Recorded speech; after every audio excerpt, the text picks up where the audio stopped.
Hi, this is Mark Smith with Family Tree Counseling Associates, and I'm going to share a little poetry with you today.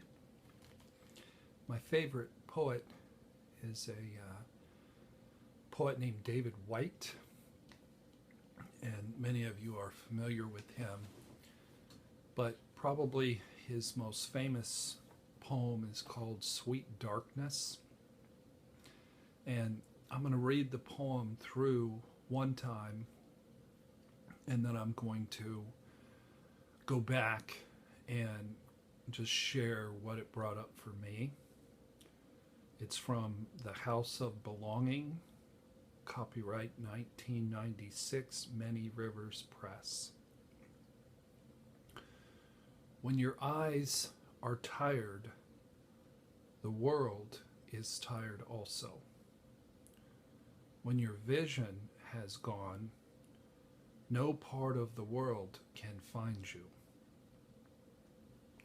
Time to go into the dark, where the night has eyes to recognize its own. There you can be sure you're not beyond love. The dark will be your womb tonight. The night will give you a horizon further than you can see. You must learn one thing. You must learn one thing. The world was made to be free in. Give up all the other worlds except the one to which you belong. Sometimes it takes darkness and the sweet confinement of your aloneness to learn that anything or anyone that does not bring you alive is too small for you. I read this poem last night. I had my daughters over for dinner. They were home from Indiana University, had a lovely dinner, good conversation, but then they left, and it was 9 o'clock, and I was sitting in a dark house all alone, very, very, very tired. When you're going through healing from post-traumatic stress, it's very tiresome, it's very tiring. I was exhausted, and I was lonely, and I felt empty. And I read, when your eyes are tired, the world is tired also. And so everything looked pretty tired and pretty gloomy to me at that time. When your vision has gone, no part of the world can find you. And I don't think the poet meant your vision to be able to see. I think he meant your vision for your life. And when you go through loss, and you go through a loss of a relationship, you lose your vision. Because everything in your life was built for that relationship and for that purpose. And especially if you go through darkness, if you go through sadness, if you go through depression, you're not the same person that you were before. So it causes you to temporarily lose your vision. It causes you to be searching for a new vision, and a new vision is required. So when your vision has gone, no part of the world can find you. So yeah, I was feeling empty. I was grieving. I was feeling broken. I was feeling the physical effects of depression. I share this because the feedback that I've gotten from so many people is that when I'm real and when I'm authentic and when I show my heart, it touches people and it helps people. I'm not whining. I'm not trying to do my therapy online. I'm sharing my journey with you so that it might help people who also have gone through loss, who also grieve, who also are sad and perhaps have lost vision and whose eyes are tired. Time to go into the dark where the night has eyes to recognize its own.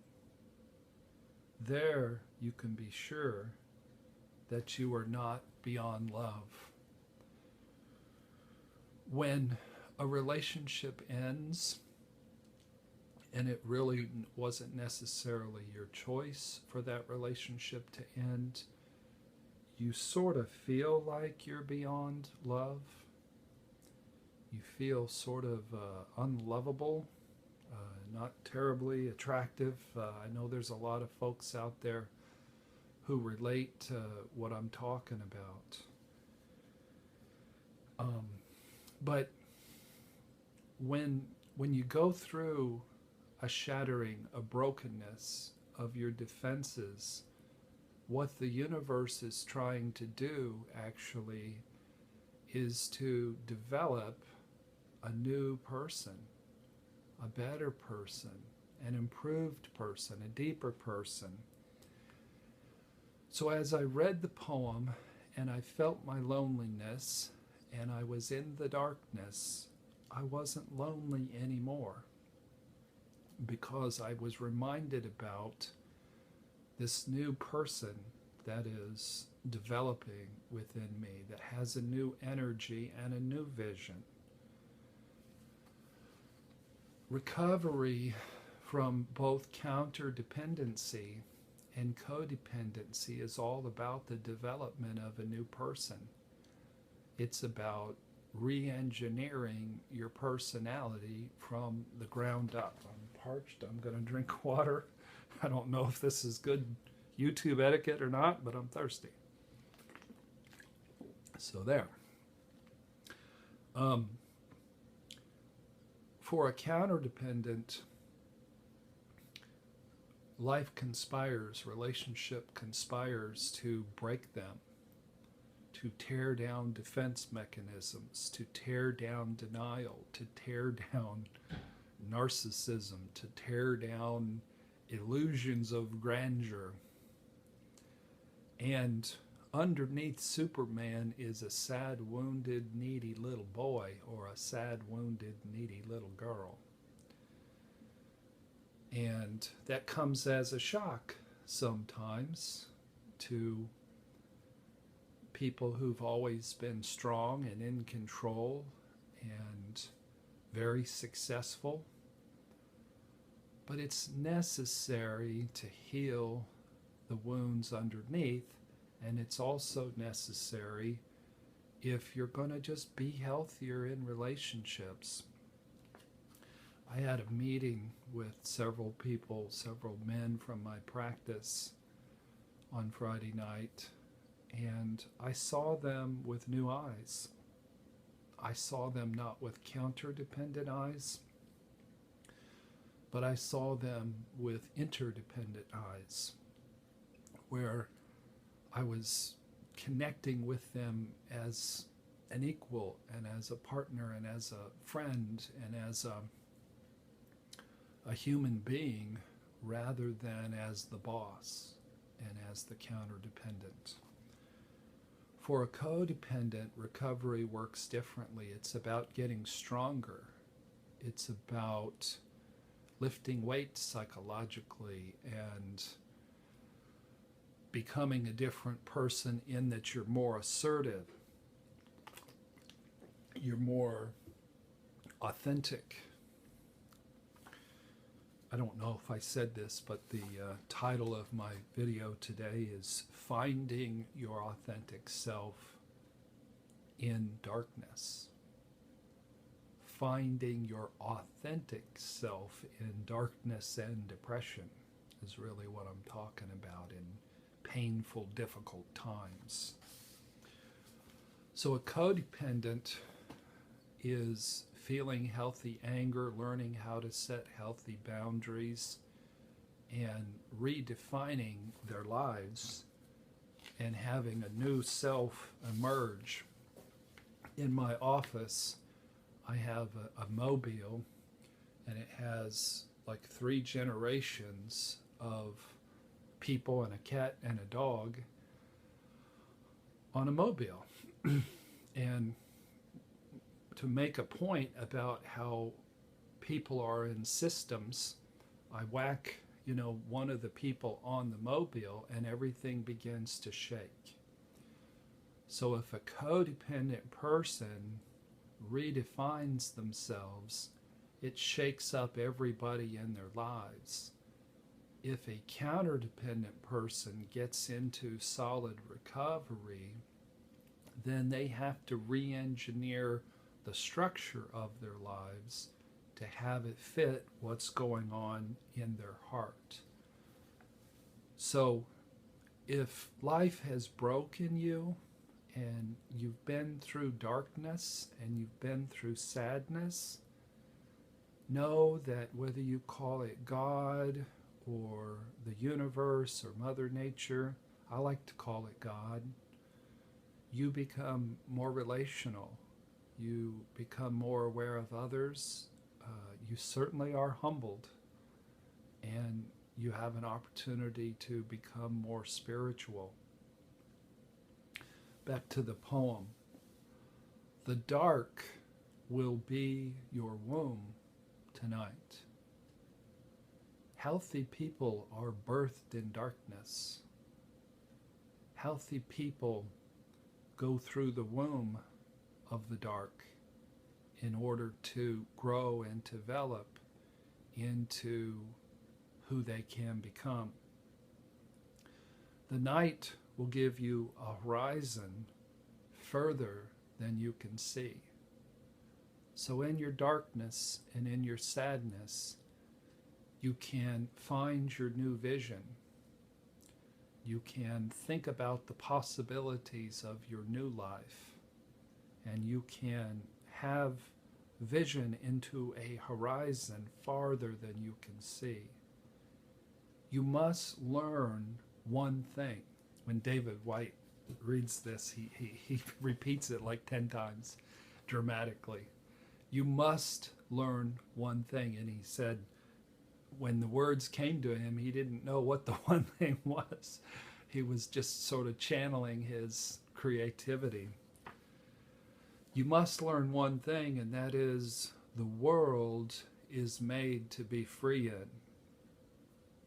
I work with so many couples that are in relationships that are so not free. And obviously, I understand we pick the right person, and relationships are God's way of healing us. But many times people are stuck in relationships because they lack the courage or they lack feeling the pain to move on if it just simply cannot be fixed and it simply is not working. I believe I was stuck and bound in a relationship that didn't work for either party because I had this needy little infant inside that was clinging on. The poet says, give up all the other worlds except the one to which you belong. Which world do you really belong to? What happened in my life is my fiance realized she was in the wrong world, and she had to go find the right world. Came as a bit of a shock to me, but reality is good. You, you know, we try to hide ourselves from too much truth, because the truth sometimes is really harsh. But one of the things that was written to me by my former fiance is, I cannot be whoever it is that you need me to be. So in order for you to give up other worlds except the one to which you belong, you really need to be in touch with your sense of self. You got to know who you are to know where you belong. You have to fit in a world that is defined by your gut, by your spirit, by your heart and soul. Sometimes it takes darkness and the sweet confinement of your aloneness to learn that anything or anyone that does not bring you alive is too small for you. One of my associates, Steve, in talking with me about loss, he said things end. People die. People get divorced. Children grow up, unfortunately, and they go to college. I'm looking at a wall with 1 million pictures of my children. There's my little son at 1 year old rolling in the leaves. There's my son and 2 daughters walking on the beach when they were, 3, 5, and 8. There they are on the first cruise we took them on. There's a picture of me holding my youngest daughter, on my shoulders. There's a picture of the kids all taking a bath together. And now they're adults, and my daughters are in college. My middle daughter's almost done. My son is a grown man and living in San Francisco. And when they left my house last night, I was just sad. It was like I wanted them to come back and stay and watch a movie and not have to do homework and not have to go to bed and, be my family the way they were before. But relationships end. Someone asked me one time what my success rate as a marriage counselor was. And I shared with them in a couple of nice words that it was a really stupid question, because my job as a therapist is to help you engage with things that are true, to help you understand, as the poet says, what is your world? Give up all the other worlds except the one that you belong to. And sometimes you find out that you don't maybe belong in the job that you're currently in.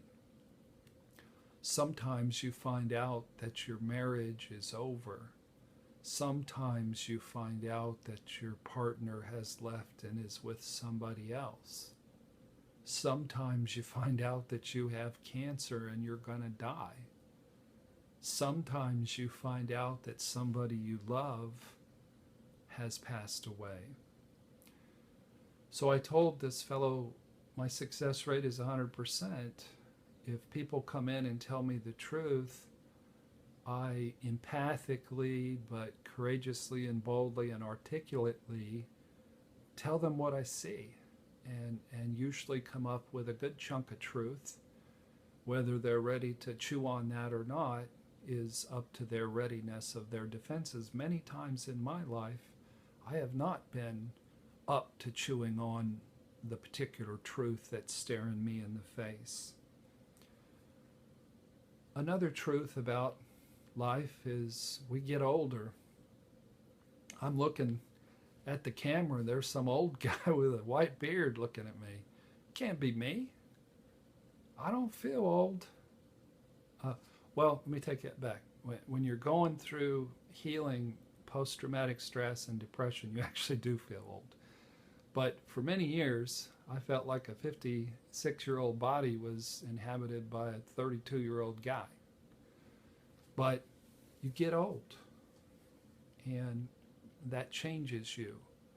It can change you in good ways and make you wiser. It can change you in ways that aren't quite as fun. The only thing about life that never changes is that there's always change to be dealt with. So the question or the powerful statement that the poet shares is, anything or anyone that does not bring you alive is too small for you. So what brings you alive? Does your marriage bring you alive? Is your partner able and ready to do the work to bring resurrection to the power of that aliveness? Are you? If you're both ready and able to do the work, then do the work and put your finger on the pulse of that aliveness and walk on the beach together when you're 75 years old. You need to find out what stokes your fire, what makes you happy, what brings you alive. You might need to change careers. You might be done being a computer programmer. You might need to go make chairs. You might be done being a therapist. You might need to go write books. In my blog this week, I share a story about a new client of mine from Los Angeles who was a former professional boxing champion. And when I met him, he was like a puppy dog. He was so filled with humility and joy and enthusiasm and brokenness and teachability. He was just, teach me. Mark, when I watch your videos, I feel your heart. I feel your sincerity. I know that you can help me. And you know what? That's something that made me come alive. Having somebody be reached by these videos. And if there's other people out there that are reached, let me know. Don't assume that I know, because when I'm going through this dark time, I assume I'm talking to not too many people out there, and I'm not making much of a dent. So if this talks to you, and if it helps you get through your grief, and if it helps you figure out what makes you free, drop me a line, make a reply on the YouTube video. I'm not a very great basketball player these days. I never really was. But I did get to play basketball this week. We had a team on paper that didn't look to win any games, but we won 3 in a row. I can't say I had a lot to do with it, but I made a few plays, and it made me happy. It wasn't very impressive. I'm playing in sort of a fragile state emotionally, but it made me come alive a little bit. When I came in to write the blog today about my boxer Ricky and about the sweet science of a broken heart, it gave me joy. The day hadn't gone the way I wanted to. I didn't sleep well last night. I hadn't accomplished much today. But sitting and writing gave me joy, and it made me come alive. What makes you come alive? Is it hitting a tennis ball? Is it riding a motorcycle? Is it a relationship that you can pursue? Is it a friendship? I have this friend who went through a horrible divorce and went through probably even more pain than I went through. And She's a soldier, and she's a tough gal. And she was alone, and she went and joined these meetup groups, and she took up hiking. And it developed into such an interest. She's hiked the entire Appalachian Trail with her son. I think she's been gone since April, and she's not going to be done till next month. Isn't that something? Hiking is something that made her free, and it made her come alive. And it makes life worth living. It makes it fun to get out of bed. So what are the things that are stifling your spirit? What are the things that are killing your spirit? If you're in a relationship that sucks, fix it. Don't live decade after decade and year after year in a relationship that's dead, where you're not alive and you're not making love and you're not with your best friend. Get in and find out the truth about who you are and where you belong, and do the work. So thank you to the brilliance of David Whyte and his amazing poem, Sweet Darkness. The place where you find your authentic self isn't at a party. It's not at the circus. It's not at the movies. You find your authentic self grappling alone in the darkness. I wish it wasn't so, but it is. Thank you for watching the video today.